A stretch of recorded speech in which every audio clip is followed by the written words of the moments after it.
नमस्कार साथियों, मैं सबीना खातून आप सभी का अपने YouTube चैनल में स्वागत करती हूँ। आज मैं एक बहुत ही विशेष टॉपिक लेकर के उपस्थित हुई हूँ आप सबके बीच में, और सबके लाइफ से जुड़ी हुई बातों को मैं आप लोगों के बीच शेयर करूँगी।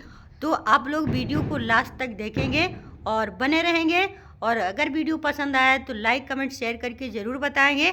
और यदि नए नए जुड़ रहे हैं चैनल में तो चैनल को सब्सक्राइब करना ना भूलें। तो आइए बाकी इंट्रोडक्शन हम वीडियो के लास्ट में देखें। तो हमारे साथ में 3 देवियां बैठी हुई हैं, और ये कोई आम दीदियां नहीं हैं और आम देवियां भी नहीं हैं। ये विशेष दीदियां हैं जो आज अपने लाइफ में जो हमारा बचपन होता है और हमारी कैसे जवानी बीतती है और शादीशुदा ज़िंदगी कैसे होती है, इन टॉपिकों को लेकर हम आपके बीच में उपस्थित हुए हैं। तो आइए हम सीधे सबसे पहले इस दीदी से बात करते हैं। तो बहुत बहुत धन्यवाद दीदी आपको मुझसे जुड़ने के लिए। तो मैं सबसे पहले ये चाहूँगी कि आप हमारे साथियों को अपना परिचय देते हुए अपने टॉपिक के बारे में पूर्णतया जानकारी आप दें। सभी को नमस्ते। मेरा नाम निधि श्रीवास्तव है और आज हम सब यहाँ इकट्ठा हुए हैं नारी के जीवन के बारे में आप सबको चर्चा करेंगे, बात करेंगे उस पर। जैसा कि हम सभी जानते हैं, जब एक लड़की जब पैदा होती है, पैदा होते ही उसको बोझ माना जाता है। और मैं इस परिस्थिति से मैं भी गुजरी हुई हूँ। जब एक लड़की पैदा होती है तो एक बाप के सर पे एक बोझ आ जाता है कि है लड़की पैदा हो गई, उसकी शादी कराना, उसका यहाँ तक कि जब लड़कियों की पढ़ाई की बात आती है तब भी उनको बोझ की तरह से रखा जाता है। वहीं एक लड़का होता है, उसको अच्छे स्कूल में पढ़ाया जाता है, जबकि लड़कियों को ये कहा जाता है कि वो पढ़ लिख के करेंगी ही क्या जी। और यहाँ तक कि और मुझे सबसे बड़ा कष्ट उन महिलाओं से होता है, क्योंकि कहीं ना कहीं मेरा ऐसा मानना है कि जो भ्रूण हत्या है उसके जिम्मेदार औरतें ही हैं।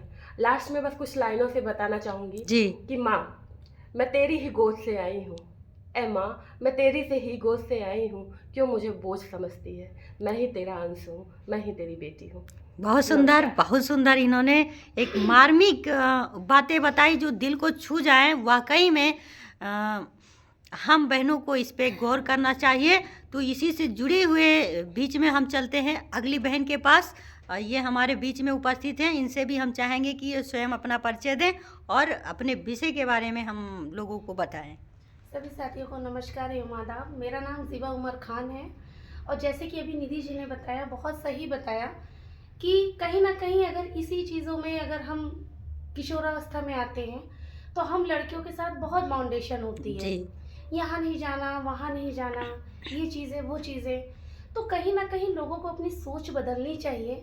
और आज आप देख रहे होंगे तो आज लड़कियां जो हमारी हैं वो कंधे से कंधा मिलाकर आगे चल रही हैं और बहुत अच्छे से अपने परिवार को चला रही हैं, शादी होने के बाद अपने घर को चला रही हैं, बिल्कुल, और साथ में ही अपना जीवन भी चला रही हैं और साथ साथ कमा भी रही हैं। जी बिल्कुल। तो कहीं ना कहीं हम लोगों को अपनी सोच बदलनी चाहिए। बिल्कुल, और आप लोग उसके लिए काफ़ी हैं बदलवाने के लिए, क्योंकि आप जीते जागते आप सभी उसके मिसाल हैं। नहीं मैम, एक्चुअली ये चीज़ें हम सभी साथियों से यही रिक्वेस्ट करेंगे, प्लीज़ आपके घर में बहन बेटियां जो भी हैं, आप उनको खुल के फ्रीडम दीजिए और अच्छे से उनको आगे बढ़ाइए, उनका हौसला अफजाई करवाइए जी। और मेरी उम्मीद यही है आने वाले समय में और हमारी बहनें और दीदियां सब आगे बढ़ेंगी। इसी के साथ अपने शब्दों को मैं विराम देती हूँ सभी साथियों को। तो बहुत बहुत शुक्रिया जेवा जी, आपने बहुत ही अच्छे ढंग से ये जो हमारी लाइफ की जो ये उम्र होती है इसके बारे में बताया लोगों को। तो हम उम्मीद करते हैं कि हमारे साथी आपकी बात को ज़रूर मानेंगे। तो आइए इसी बीच में हमारे बीच में एक महान देवी जी बैठी हुई हैं और बहुत ही सुंदर हैं। खैर, और ये अपनी बातों को हमारे बीच में रखेंगी। तो जी दीदी, आपका क्या नाम है?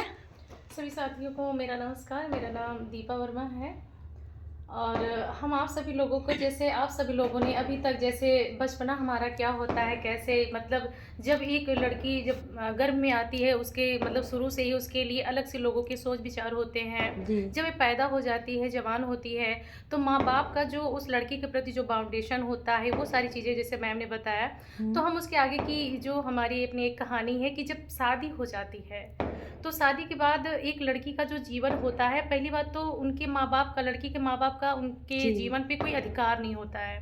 उसके बाद उस लड़की की लाइफ कैसे होती है, उसका जीवन कैसा बीता, मेरी बेटी उस घर में कैसे रह रही है, क्या खा रही है, क्या पी रही है।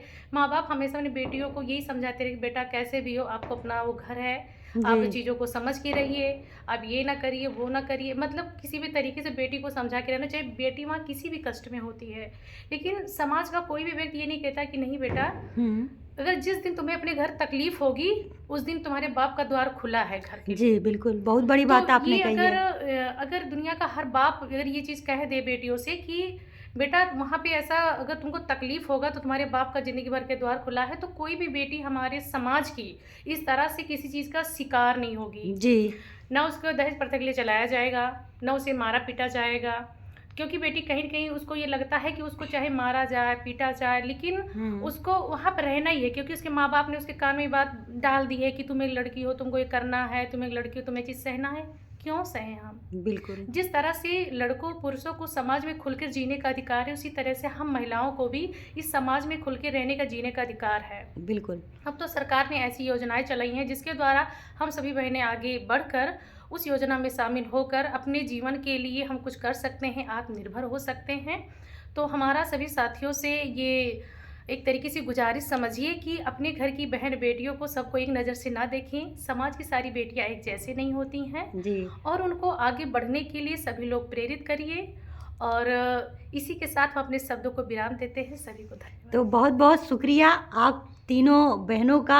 आप लोगों ने हमसे जुड़ करके जो बातें बताई जीवन की, कि हमारे जीवन की शुरुआत कैसे होती है, और शुरुआत होने के बाद कि बच्चों का बचपना क्या होता है, और लड़कियों के प्रति लोगों की भावना क्या होती है, अभी इन बहन ने बताई। और उसके बाद हम जब बड़े होते हैं तो लोगों की मानसिकता हमारे